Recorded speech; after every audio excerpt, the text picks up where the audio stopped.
saya Nur Fatimah Zahra. Di sini kami mau membahas tentang mata kuliah hukum sumber daya alam, di mana hubungan antara hukum sumber daya alam dan ilmu hukum lainnya serta asas-asas hukum sumber daya alam. Hukum sumber daya alam dengan hukum administrasi negara.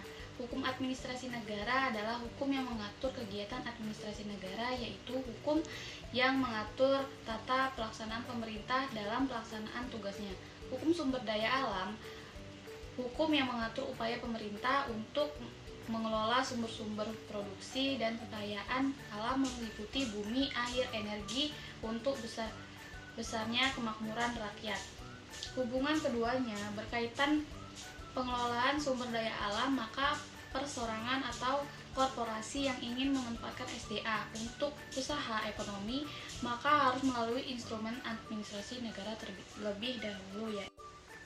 Hubungan hukum sumber daya alam dengan hukum agraria. Hukum agraria adalah hukum yang mengatur hubungan-hubungan antara orang, termasuk badan hukum dengan bumi, air, dan ruang angkasa dalam seluruh wilayah negara, dan mengatur pula wewenang-wewenang yang bersumber pada hubungan-hubungan tersebut. Hubungan hukum sumber daya alam dengan hukum agraria yaitu pemanfaatan sumber daya alam, memperhatikan tentang wilayah atau status keagrariaan atas tanah atau lahan yang akan dipakai untuk usaha pemanfaatan sumber daya alam. Contoh, status tanah pada wilayah pertambangan, apakah tanah tersebut adalah hak milik atau HGB atau tanah negara. Jika status hak milik, maka perusahaan tersebut harus memberi ganti rugi kepada pemilik tanah sebelum melakukan usaha eksploitasi SDA atau sumber daya alam.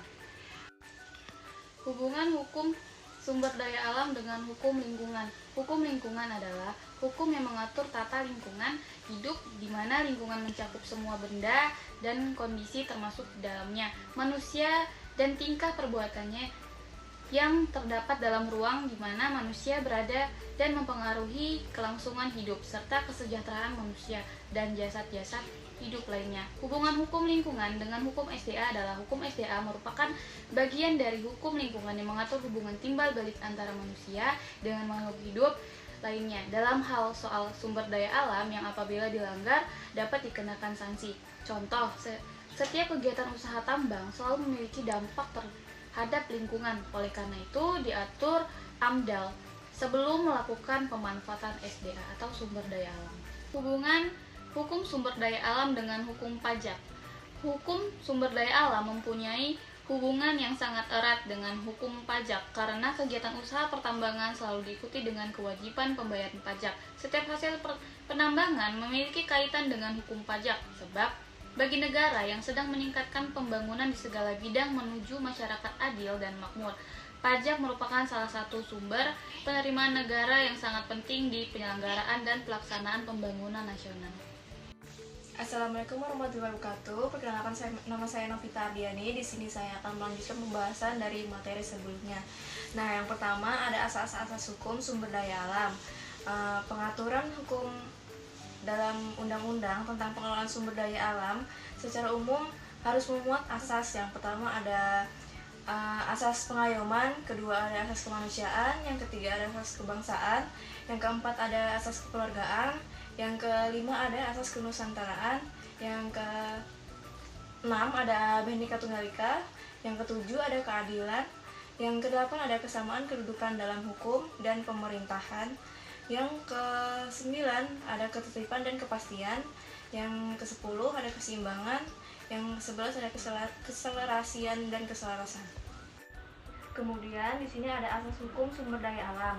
Yang pertama dalam pasal 2 Undang-Undang Nomor 9 Tahun 1990 tentang kepariwisataan, pengaturan asas penyelenggaraan kehutanan berasaskan manfaat dari lestari, kerakyatan, keadilan, kebersamaan, keterbukaan, dan keterpaduan. Yang kedua, pada pasal Undang-Undang Nomor 31 Tahun 2004 tentang perikanan, pengelolaan perikanan memuat asas manfaat, keadilan, kemitraan, kemerataan, keterpaduan, efisien, dan kelestarian dan yang berkelanjutan. Yang ketiga, pada dalam Pasal 3 Undang-Undang Nomor 27 Tahun 2007 tentang pengelolaan wilayah pesisir dan pulau-pulau kecil memuat asas berkelanjutan, konsistensi, keterpaduan, kepastian hukum, kemitraan. Selanjutnya ada pemerataan, peran serta masyarakat, keterbukaan, desentralisasi, akuntabilitasi, dan keadilan. Kemudian di sini ada asas hukum sumber daya alam.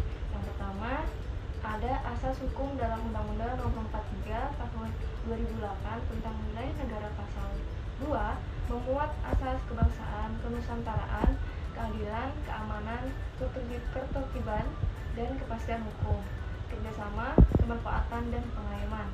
Yang kedua ada asas hukum dalam pasal Undang-Undang Nomor 3 Tahun 2020 tentang pertambangan mineral dan batubara. Pasal 2 memuat asas memanfaatkan, keadilan, dan keseimbangan, berkepihakan kepada kepentingan bangsa, partisipasi, transparansi, dan akuntabilitas, berkelanjutan, dan berwawasan kelingkungan. Kemudian ada asas hukum sumber daya alam. Yang pertama, asas hukum dalam Undang-Undang Nomor 9 Tahun 1996 tentang perairan Indonesia memuat asas kenusantaraan, manfaat, kebangsaan, dan keseimbangan. Yang kedua ada asas hukum dalam Undang-Undang Nomor 22 Tahun 2001 tentang minyak dan gas bumi memuat asas ekonomi, kerakyatan, keterpaduan, manfaat, dan keadilan. Pada kesimpulan di atas bahwa asas-asas hukum setiap undang-undang terkait sumber daya alam ada ditemukan beberapa perbedaan dan kesamaan. Yang pertama tuh perbedaannya terletak pada tidak semua undang-undang mencantumkan asas-asas kenusantaraan dan asas kebangsaan. Kemudian pada asas ini penting karena pengelolaan sumber daya alam yang berada dalam wilayah negara Republik Indonesia. Tentunya diperlukan asas kenusantaraan sebagai ciri khas khusus wilayah Indonesia. Demikian pula asas kebangsaan. Asas ini sangat penting untuk menyatukan bangsa Indonesia sehingga terpisah oleh lautan, tetapi dalam wilayah Nusantara yang merupakan salah satu kesatuan. Kemudian kedua dari kesimpulan pembahasan tersebut, adanya kesamaan dalam asas hukum dalam setiap peraturan perundang-undangan, karena asas hukum merupakan instansi dari aturan yang mengandung nilai-nilai filosofi, sosiologis, dan moral suatu bangsa. Secara teoritis, asas hukum merupakan spirit yang terdapat dalam produk hukum sehingga produk hukum dihasilkan benar-benar menggambarkan kesesuaian kondisi masyarakat yang dicita-citakan, yaitu seluruh rakyat merasakan keadilan, manfaat, dan kepastian berada di naungan negara Republik Indonesia. Sekian, terima kasih.